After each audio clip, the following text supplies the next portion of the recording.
जन्म नहीं लिए थे, प्रकट हुए थे। भगवान प्रकट हुए थे। बोलचाल में हम और आप कहते हैं कि भगवान जन्म लिए, परंतु जन्म जीव का होता है, जगदीश का नहीं होता है। भगवान का क्या होता है? प्राकट्य होता है।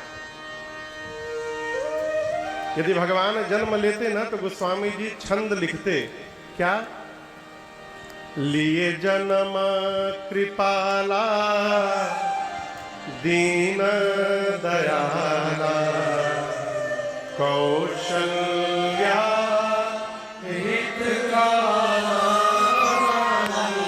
गोस्वामी जी ने ये लिखा क्या? लिए जन्म कृपाला लिखा क्या? नहीं, क्या लिखा? भय प्रकट कृपाला दीन दयाला कौशल्या हितकारी। समझिएगा, प्राकट्य लेने की शक्ति उसी के भीतर हो सकती है जो सर्वत्र विराजमान हो। जो सर्वत्र नहीं है वो प्राकट्य नहीं ले सकता। मैं आपको व्यवहारिक स्तर पर दिखा रहा हूं, आप अनुभव करिएगा।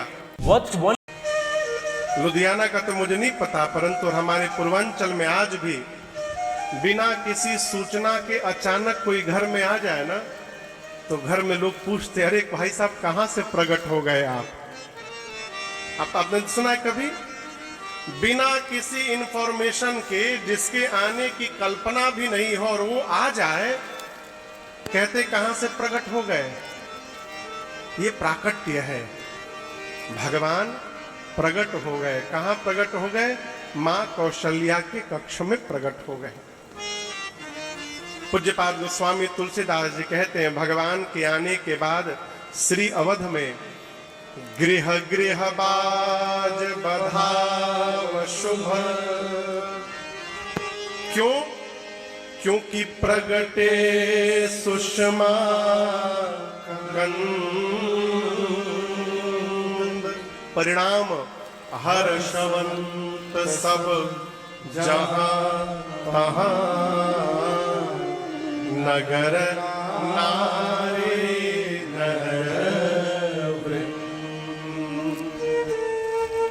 आप दर्शन करिए। गोस्वामी जी कहते हैं, भगवान महाराज श्री दशरथ के महल में प्रकट हुए और उत्सव कहां मनाया जा रहा है? तो अयोध्या के गृह गृह बाज बधाव शुभ। अयोध्या के प्रत्येक घर में अशोक भैया उत्सव मन रहा है, और ये कोई सामान्य घटना न समझिएगा। आपके घर में बहुत बाजा बजने वाला लगे ना, तो सबसे पहले थाना में कंप्लेन पड़ोसी करेगा कि हमको डिस्टर्ब होता है, हम सो नहीं पाते, दिन रात बाजा बजता है। वर्तमान में क्षमा करिएगा, मनुष्य अपने दुख से जितना परेशान नहीं है, उससे अधिक परेशान पड़ोसी के सुख से है। तो आप बहुत हंसिए तो बगल वाले को टेंशन, आप बढ़िया कपड़ा पहनिए तो टेंशन, दरिद्र बन के आप रहिए तो सब पूरा गांव मोहल्ला प्रसन्न है। लेकिन यहां दर्शन करिए, महाराज के घर में राम जी आए, पूरा अवध आनंद मना रहा है। क्यों? ये सामान्य घटना नहीं है। इसके पीछे कारण है श्री चक्रवर्ती जी का अपना निज जीवन।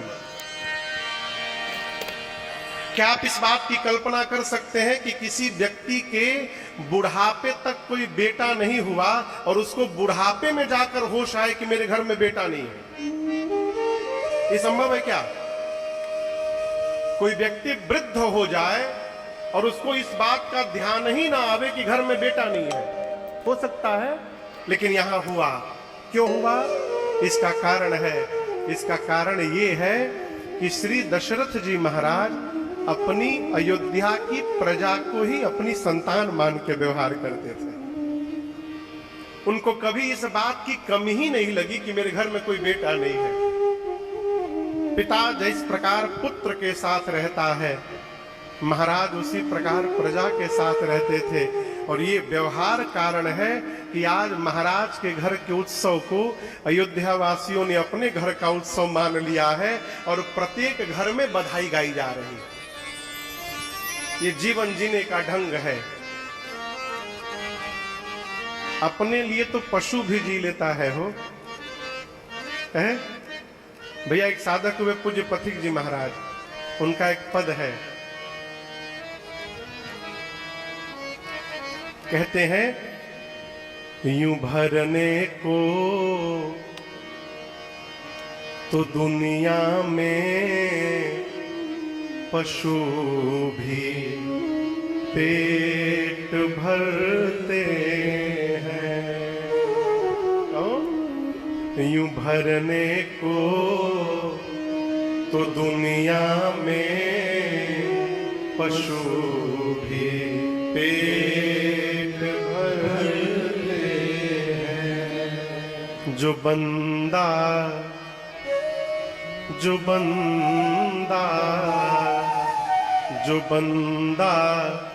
बांट कर खाए उसे इंसान कहते हैं। जो बंदा बांट कर खाए उसे इंसान कहते हैं। हमारे महाराज श्री हमको अशोक भैया प्रारंभ में एकदम शुरुआत, जब मैं अभी महाराज श्री के पास नया नया गया था कथा में रहने के लिए, तो एक दिन कमरे में महाराज श्री थे और मैं था और कोई नहीं था। मैं रात के 12:30-1 बजे होंगे, मैं पांव की सेवा कर रहा था। लेटे थे महाराज श्री, अचानक उठ के बैठ गए। हम सोचे क्या हुआ सरकार? बोले एक बात आई बाबू, सोचे तुमको बता दें। बोले राजन, जीवन भर प्रसन्न रहना चाहते हो, हमेशा प्रसन्न रहना चाहते हो? बोले जी सरकार। तो बोले उसके लिए एक मंत्र दे रहा हूं, और इस बात को यदि मान लोगे ना तो जीवन में कभी दुखी नहीं होगे। बोले सरकार आज्ञा करिए। तो बोले बेटा, बोले सरकार आज्ञा करिए।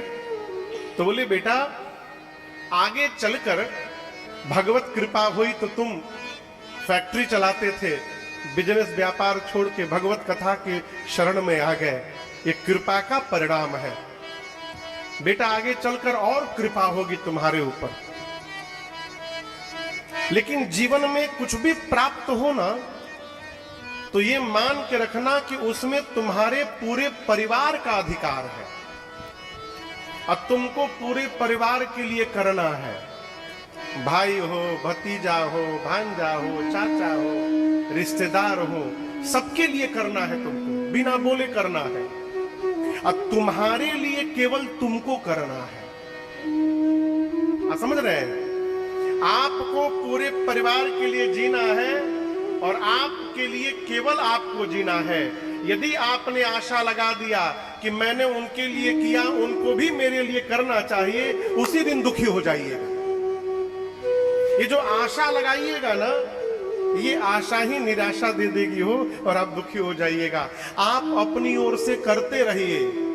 यदि कोई आपके लिए कर रहा है, ये भगवत कृपा मानिए। नहीं कर रहा है, आप आशा ही नहीं लगाएंगे तो दुखी कहां से होंगे? ये महाराज श्री का मंत्र मैं पकड़ के बैठा हूं, है? घर में, परिवार में, समाज में सबके लिए करते रहिए। और जब आप सबके लिए करते रहेंगे ना, तो सब लोग मिलकर भगवान से प्रार्थना करेंगे, प्रभु उनको स्वस्थ बना के रखिएगा, वो सबकी चिंता करते हैं, उनको सकुशल रखिएगा। श्री चक्रवर्ती जी महाराज इसी भाव में जीते हैं और उनके जीवन का परिणाम, उनके घर के उत्सव को अयोध्या वासियों ने आज अपने घर का उत्सव मना लिया। गृह गृह बाज बधाव शुभ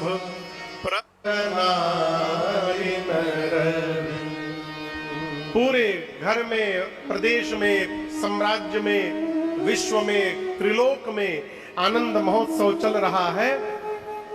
लेकिन हम आपको बताऊं, चक्रवर्ती जी महाराज, हम चक्रवर्ती कहते तो समझ में आता है ना? हाँ, श्री चक्रवर्ती जी महाराज प्रसन्न तो हैं राम जी के आने के बाद, लेकिन मन में थोड़े चिंतित हैं। किस बात को लेके? कि गुरु जी ने कहा था 4 पुत्र होंगे। कितने पुत्र होंगे? अभी कितने हुए हैं? गुरु जी की बात असत्य नहीं हो सकती।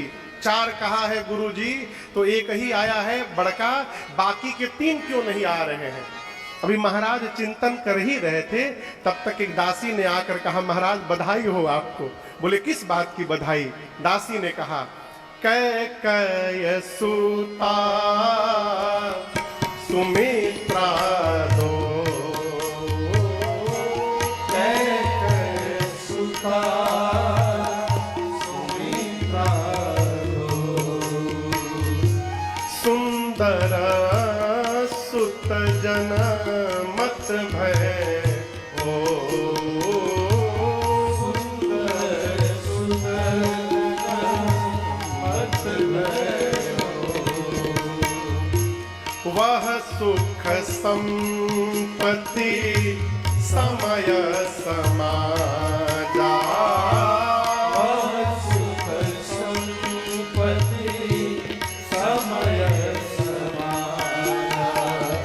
कहीं ना सकै शारद कहि राजा, कहीं ना सकै शारद कहि राजा, अवधापुरी सोहई भाती, अवधापुरी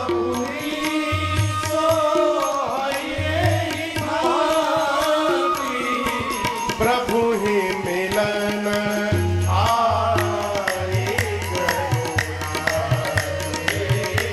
प्रभु ही मिलन आए गए, प्रभु ही मिलन आए गए, प्रभु ही मिलन आए गए। दासी ने आकर कहा, महाराज बधाई हो। दासी ने पुत्रों को जन्म दे दिया। मैं आपसे कहूं, राम जी के आने के बाद श्री अवध में जो आनंद महोत्सव चल रहा था, वो आनंद महोत्सव देखते देखते 4 गुना बढ़ गया।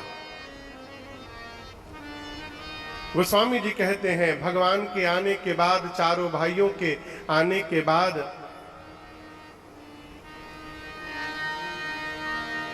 वह सुख संपत्ति, YouTube को मोनेटाइज करके पैसे कमाने के सिर्फ 2 कंडीशंस समय समा